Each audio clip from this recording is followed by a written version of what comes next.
Across the roughly 200 retirement relocation and estate planning cases I worked on during my practice, most of them between 2009 and 2022, one pattern keeps surfacing in the files. Couples evaluate where to retire on three things: weather, distance from grandchildren, housing cost. State tax exposure shows up as a footnote if it shows up at all. And in 5 specific states, that footnote, compounded across a typical retirement, quietly costs the average couple between $4,000 and $7,000 a year, every year, for as long as they live in those states. The headline figure is $5,000. That is the conservative midpoint, not the worst case. The worst case clears $9,000 for households with larger required minimum distributions, and I have seen the documented numbers cross $11,000 in a single tax year for one couple I will describe before this video is over. Pause. That is the pattern. Same 5 states, same income cliffs, same documents people did not read before they signed the closing papers on a house they bought, thinking they had already done the math. I want to walk through how it happens, why these 5 states and not others, what the published Department of Revenue rules actually say versus what the relocation marketing brochure tells you, and what the action steps look like for a viewer who is either weighing a move or already living through the consequence of one. Pause. Quick caveat before we go further. This is educational walkthrough. I am retired. I'm not your attorney, and I do not know your specific tax situation. If you are weighing a move, or if you already moved and want to audit what it cost you, the actionable version of any of this requires a state-licensed CPA or an estate attorney who has read your file. The state revenue codes are public. The interpretation of how they apply to your specific income mix is not something a video can do for you. Standard reminder. Now, most of you watching are in the 55 to 64 group, which means the cliff I am about to describe has not hit you yet. It hits at the year your AGI crosses a specific number, and for most retirees, that crossover happens between 68 and 73, sometimes triggered by a single one-time event, like a property sale, a Roth conversion, or the year a deferred annuity begins paying. So the cliff is not a today problem. It is a 5-year from today problem, which is exactly the kind of problem that does not show up in the relocation research, because nobody is modeling year 73 when they are sitting at the kitchen table at 63 deciding which state to move to. The advisor who reviews your relocation plan was trained on guidelines that in some cases predate the most recent state revenue revisions. That is not anyone's fault, as it is throughput. 12 minutes per consultation does not allow for what you just heard. Pause. Let me name the protagonist of this video before going any further, because it shapes how you listen to the rest. The protagonist is not the IRS. The federal IRS sets your federal tax. They do not set your state tax. The protagonist is the State Department of Revenue. 50 different ones, 50 different rule sets. And in 5 specific states, the rule set is structured around an income cliff that flips Social Security and pension income from exempt to fully taxable in one step. No smoothing, no phase down. $1 over the cliff and the calculation changes. That is the mechanism. I want you to register that word, cliff, because it explains everything that follows. A cliff is not a slope. A cliff is a switch. Below the threshold, one rule. Above the threshold, a different rule. There is no gradual transition zone where you pay slightly more for being slightly over. You pay the full rate on income that the day before was exempt. Now, the 5 states: Connecticut, Vermont, New Mexico, Rhode Island, Minnesota. I am going to walk through them in 2 clusters. The first cluster, Connecticut and Vermont, share a structural pattern, northeastern states with phased exemption schedules that reverse above an income cliff. The second cluster, New Mexico, Rhode Island, and Minnesota, share a different pattern. States with reformed Social Security treatment but no general retirement income exclusion. Then I am going to acknowledge a dissenting view that complicates the picture, because honestly, if I just gave you the tax numbers and stopped, the video would be incomplete. Pause. Cluster 1. Connecticut. The State Department of Revenue Services published Special Notice 2024-1. The notice describes how Social Security is taxed in Connecticut. Below 75,000 AGI single, 100,000 AGI joint, your benefits are exempt.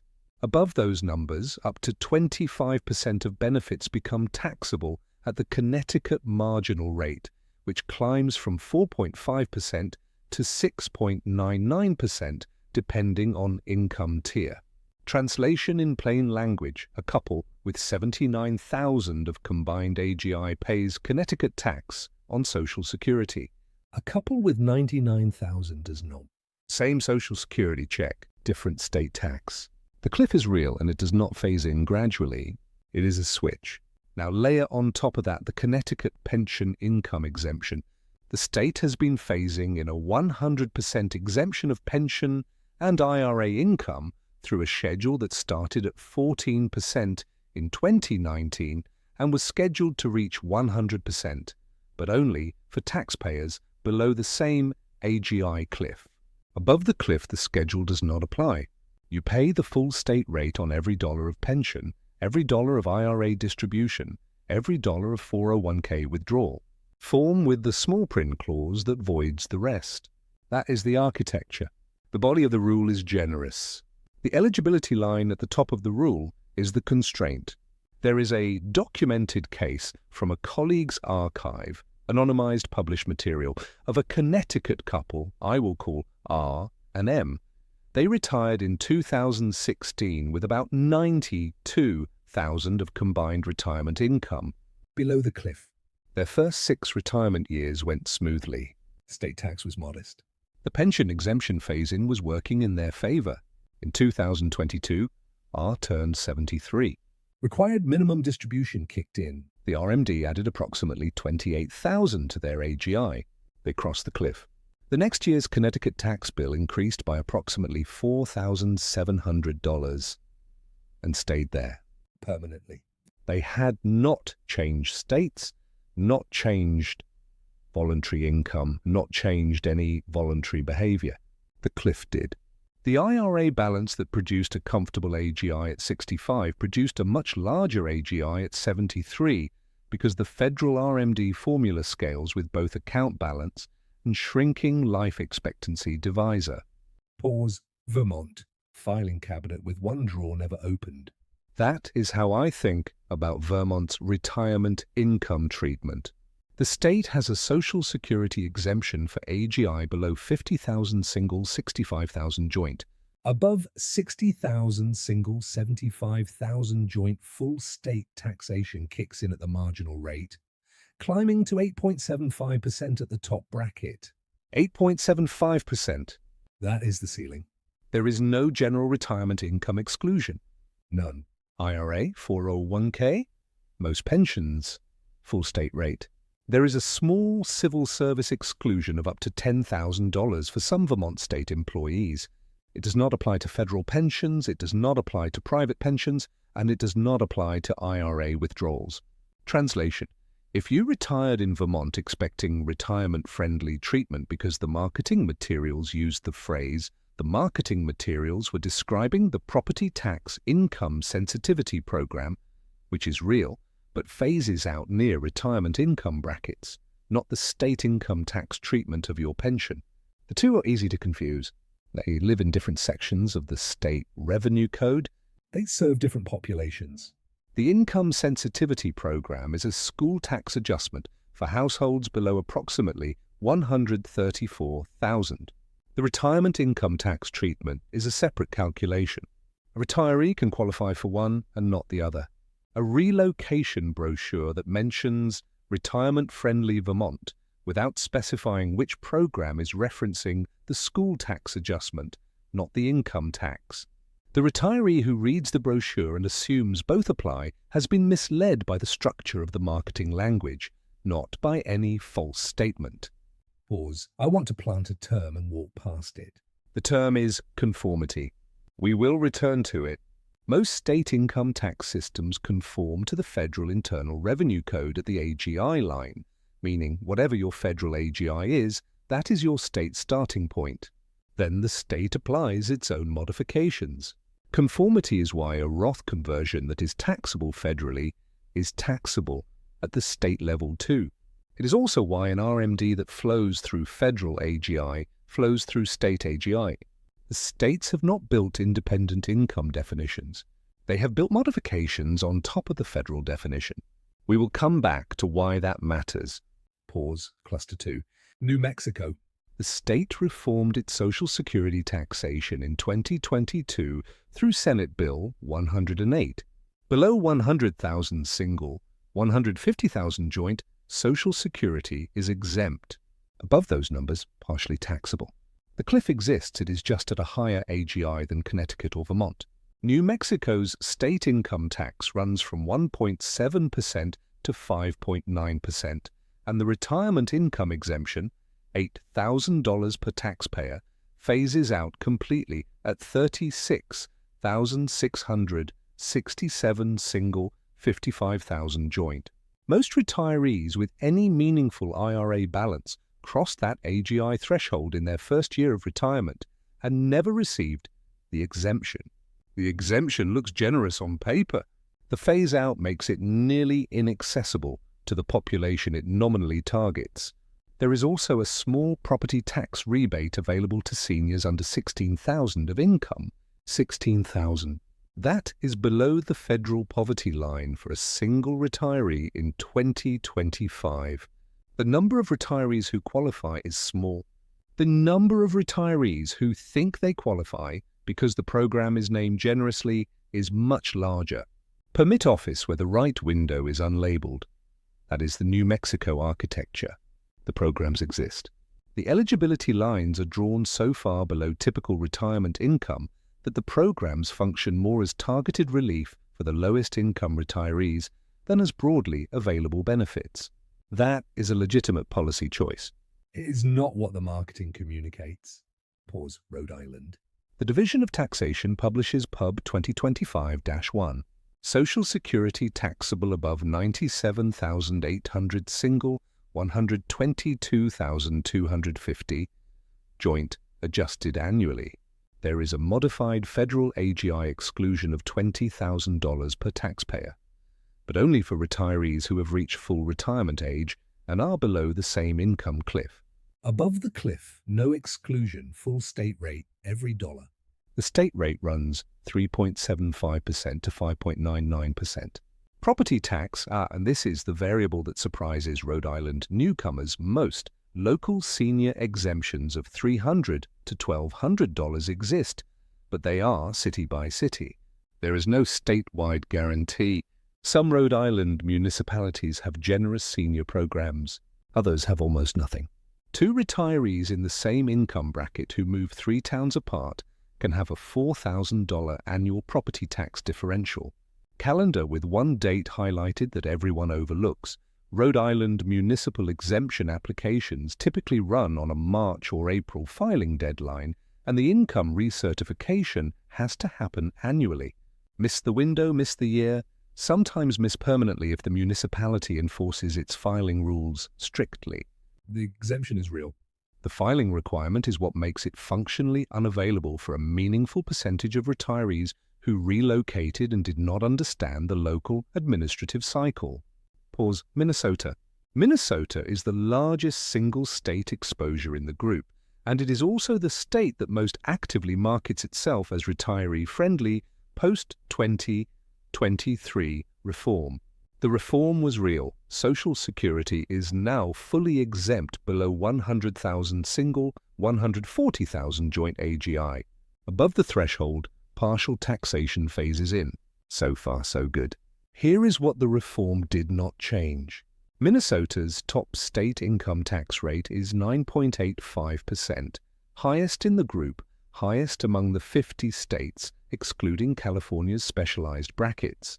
Pension, IRA, 401k, income above the cliff is fully taxable at the regular state schedule. There is no general retirement income exclusion. The Senior Citizens Property Tax Deferral Program, useful for many retirees, defers, not eliminates, property tax. It creates a lien against the home that comes due at sale, transfer, or death. That is a deferral, not a reduction. The combination, high top rate, no general retirement exclusion deferral mechanism for property tax produces the largest aggregate retirement tax exposure of the 5 states. For a couple with combined AGI around $300,000 from large RMDs, the Minnesota state tax exposure can clear $8,500 annually versus a Florida or Tennessee baseline. I mentioned earlier I had seen documented exposure cross 11,000. That case was Minnesota, a retired engineering executive whose deferred compensation triggered alongside the first RMD year, producing a one-time AGI spike of roughly $450,000. The state tax delta versus a Texas or Florida residence that year was approximately $11,400. The next year, with normalized AGI, the delta dropped back to about $7,000. But the spike year is not anomalous. It is the year people retire in those states without modeling, and one-time events become permanent state tax flaws when they push you into a higher bracket that the state takes years to refund. Pause. Pattern across the 5 states. 4 structural traits show up in all 5, and only in these 5 at this severity. First, Income cliffs, not gradients. the Social Security taxation switch flips at the AGI threshold in one step. There is no smoothing. A $1,000 IRA overdistribution can trigger thousands in additional state tax. The cliff is the most important variable. And it is the one most retirees do not understand because the marketing language describes the program in its below-cliff form. Second, No meaningful general retirement income exclusion above the cliff. the retirement-friendly claim in 5 states applies only to retirees under the cliff. Above the cliff, every dollar of pension, IRA, 401k is taxed at the state's regular schedule. Third, property tax abatements that read generous on paper but require active annual filing, age verification, and income recertification. The clients I worked with longest, the ones I saw across decades, had at least one missed cycle in the average 10-year retirement window. The exemption is technically available. The filing requirement makes it functionally unavailable for a meaningful percentage of retirees. Fourth, no RMD carve-out. Once federal RMD ages trigger, currently 73, moving to 75 under Secure 2.0 Act, Section 107, the resulting taxable income flows through to state AGI without any state-level mitigation. Most retirees who model their retirement at 63 are looking at a pre-RMD year. The cliff hits in the post-RMD year. The pre-RMD numbers underweight the exposure by a factor of roughly 2. Pause. I read regulations for a living, retired or not. That is most of what I do. And the thing that struck me reading these 5 state codes side by side last month was how similar the underlying architecture is. 5 different state legislatures, 5 different political contexts, 5 different drafting histories, and yet the cliff structure is essentially the same. That is not coincidence. That is the natural product of a state revenue department designing for administrative simplicity rather than retiree income smoothing. Cliffs are easier to administer. Cliffs are not better for the taxpayer. The legislative records in 3 of the 5 states show explicit committee discussion of whether to phase in or cliff. The cliff won every time on cost of administration grounds.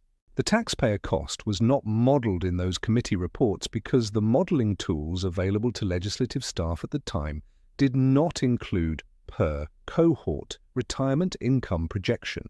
The numbers I have walked through today, the 4 to 7,000 annual differential, were not visible to the legislators who drafted these provisions. They are visible now because retirement income data is more available and more granular than it was 20 years ago. Pause now. The dissenting view, because if I stopped here, I would be giving you only one read on this. The contrarian position is straightforward. State income tax is one variable. A retiree who relocates from Vermont to Florida saves $5,000 a year in income tax and may pay $6,000 more annually in homeowners insurance because of hurricane risk pricing. The same retiree may pay a higher cost basis on the home itself, may lose the property tax assessment freeze that some northeastern states extend to long-tenure homeowners, and may face higher general housing maintenance costs in a humid climate. There is also family. The Tax Foundation's State Business Tax Climate Index is one input. Bankrate's overall retiree quality of life ranking weighs differently. AARP weights still differently. There are documented cases, published in financial planning literature in 2018 through 2024, of retirees who relocated for tax reasons and returned to a high-tax state within 5 years, paying moving costs twice because family or healthcare access drew them back. The honest version is tax exposure is real. It is one factor. It is not the only factor. Smart retirees disagree on how to weight it. I am picking a side knowing that. My read is that for retirees with retirement income above $150,000, state tax exposure is the single largest controllable variable in the relocation decision. But for retirees below that, family proximity and healthcare access usually outweigh it. I have changed my view on this twice in the last decade. The first version of my view in the early 2000s was that state tax was decisive only at the highest income bracket. The middle version, in the 2010s, was that it was decisive only above $250,000. The current version, after watching the Secure Acts compress the timeline on RMDs and watching state cliffs hold while federal tax law evolves, is that the break-even sites closer to $150,000 than it used to. I expect it will continue to drift downward as RMD ages and state cliffs interact. Pause. Why does the cliff structure produce this exposure consistently? Because state legislatures are optimizing for a different thing than you are. The State Department of Revenue is optimizing for predictable processing throughput. A cliff, administratively, is one comparison. Is AGI above or below the threshold? Yes or no? The state knows the answer in 5 seconds. A graduated phase-out requires per taxpayer calculation, more complex forms, more questions at help desk volume, more processing cost. A cliff is cheaper to administer. The taxpayer pays the cost of that simplicity through the tax differential when they cross the threshold by a small amount and incur a large delta. There is no malice in this. It is a structural choice the legislatures made decades ago that has compounded under conditions: current Secure 2.0 RMD timing, current Social Security taxation rules, current state income tax rates, that nobody anticipated when the cliffs were drafted. Engine running on 5 cylinders for a year before you notice the missing one. That is the conditions evolving against the cliff structure. The structure was right at the time. The structure has not been re-rated as the surrounding conditions changed. Pause. Let me return to the conformity term I planted earlier. State conformity to federal IRC means that when Secure 2.0 changed the RMD age from 72 to 73, every state with conformity to the federal AGI line had its retiree income calendar shifted automatically. The states did not vote to delay state tax exposure. They did not have to. Conformity is automatic. But conformity also means that when Secure 2.0 pushes the RMD age to 75 for a future cohort, the state cliff exposure shifts with it. The bigger AGI hit, the bigger account balance, the bigger jump. A retiree planning today for the year 75 RMDs trigger should be modeling a state tax exposure that is not yet visible because the federal calculation that produces it happens decades from now. Pause. For viewers who have already filed for retirement in one of these states without resolution, this section is built around your situation. There are 3 actions worth running through with a state-licensed CPA. First, pull last year's Form 1040, line 11, your federal AGI, and your state returns equivalent line. Compare against the 5 cliffs I named. Are you below all of them? Are you within $10,000 of any of them? Within 10,000 is the warning zone. A single one-time event can push you over. A property sale. A Roth conversion. A larger than usual annuity payment. A spousal benefits adjustment. Any of those can trip the cliff. Second, project your AGI for the year your RMDs begin. If you were 63 today, that year is approximately 10 years from now. The IRA balance that produces a comfortable AGI today will produce a much larger AGI when RMDs are required. Run the numbers for that year, not today's year. The IRS publishes the Uniform Lifetime Table, publication 575, which gives you the divisor for each age. Take your projected IRA balance at age 73, divide by the divisor for that age, and that is the minimum forced distribution. Add that to your projected pension and Social Security. Compared to the cliff, most retirees who run this exercise discover their post-RMD AGI exceeds the cliff by $10,000 to $40,000, meaning the cliff matters even though it does not matter today. Third, review the senior homestead exemption application for your state and county. Annual filing windows are easy to miss. The exemption you qualified for last year, you may not qualify for this year if you forgot to refile. Most counties have a March or April deadline. The filing portals are typically run by the county assessor, not the state, and the state-level Department of Revenue website usually does not link to the county filing form. You have to find your specific county. The link to a state-by-state index of senior homestead exemption portals is something I will compile and put in the description. Pause. I want to flag a real uncertainty before closing. The state tax landscape is shifting. Connecticut's pension exemption phase-in was scheduled for 100%, but the cliff still applies.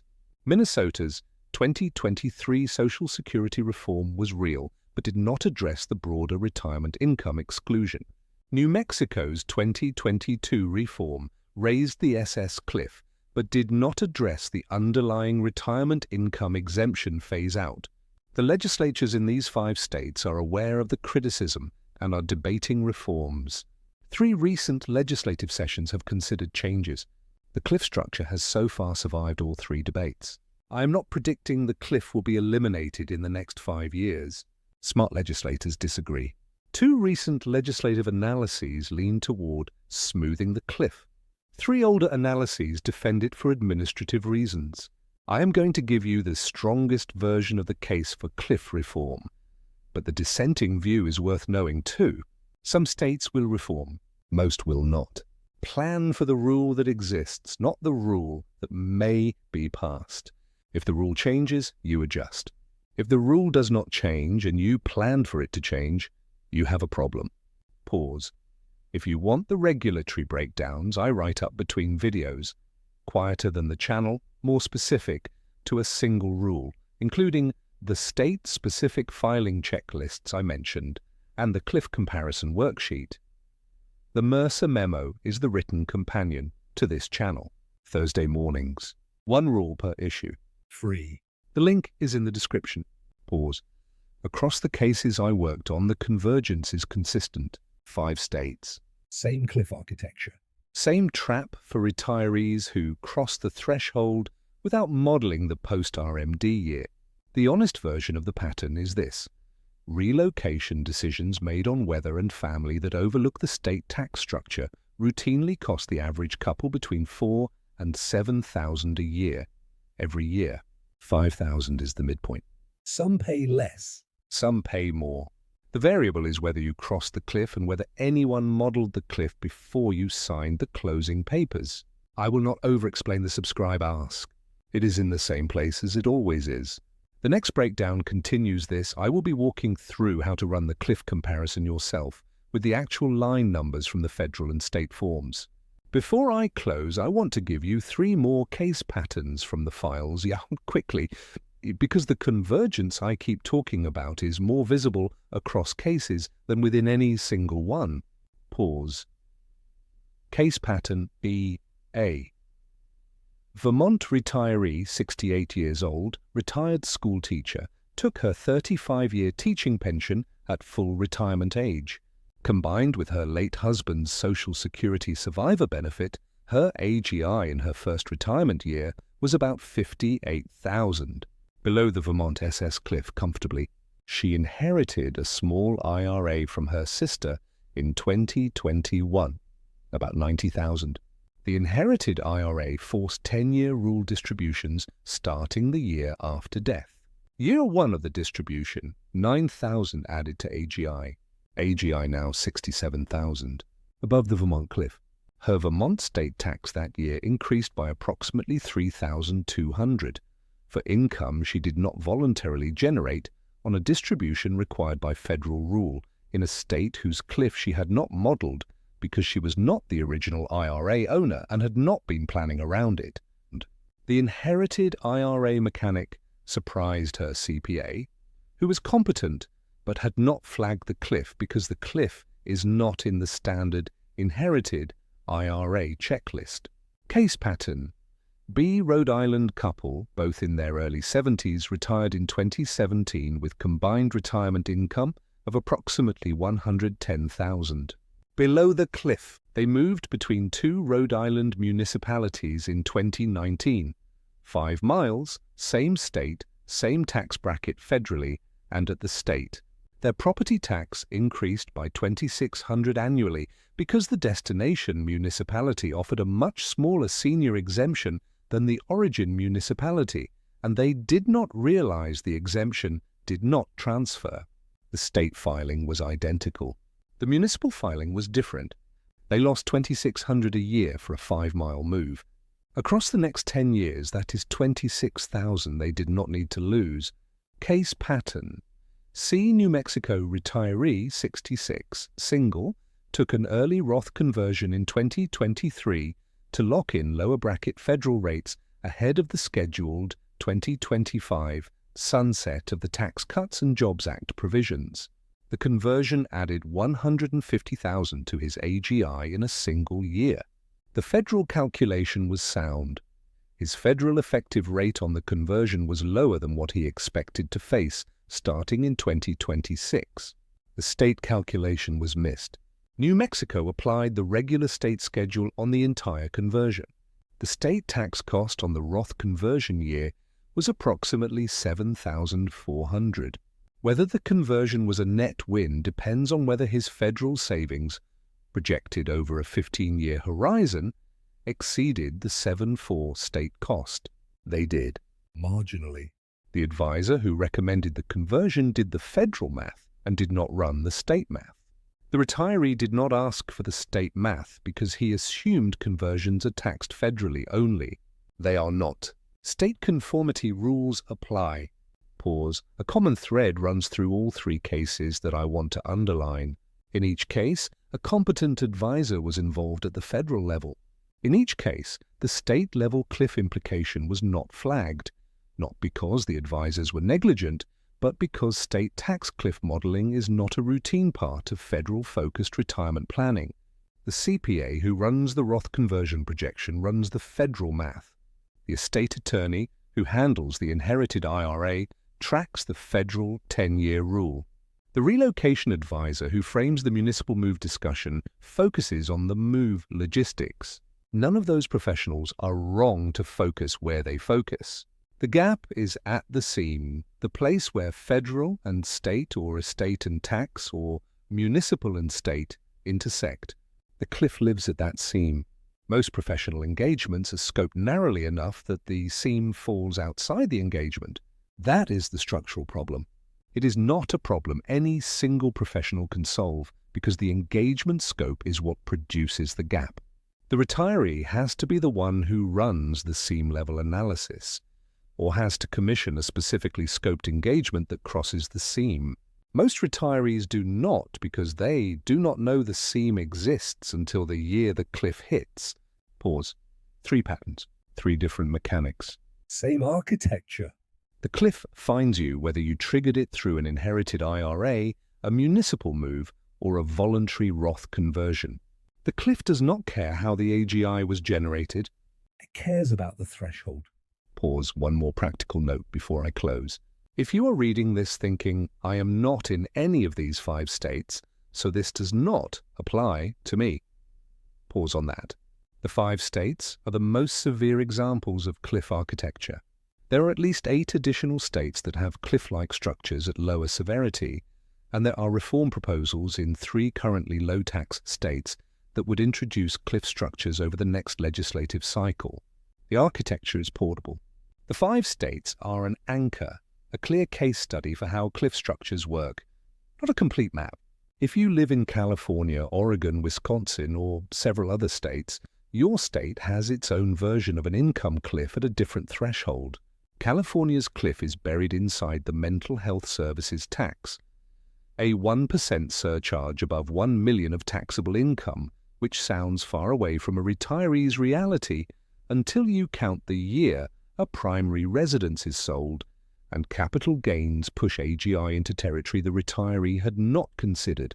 Oregon has retirement income credits that phase out steeply between $60,000 and $150,000 of household income. Same cliff dynamic, different numbers.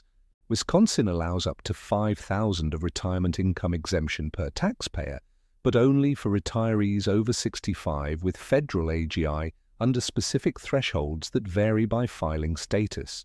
Each of those is a cliff. Each of those will catch a retiree who did not know to look for it. The pattern detective conclusion is not 5 bad states.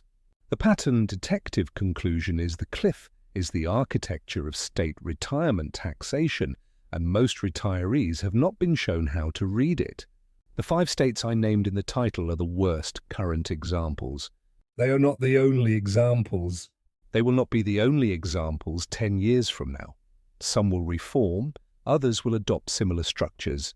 What stays constant is the architecture itself, a threshold, a switch, a calculation that punishes $1 over with hundreds of dollars of tax.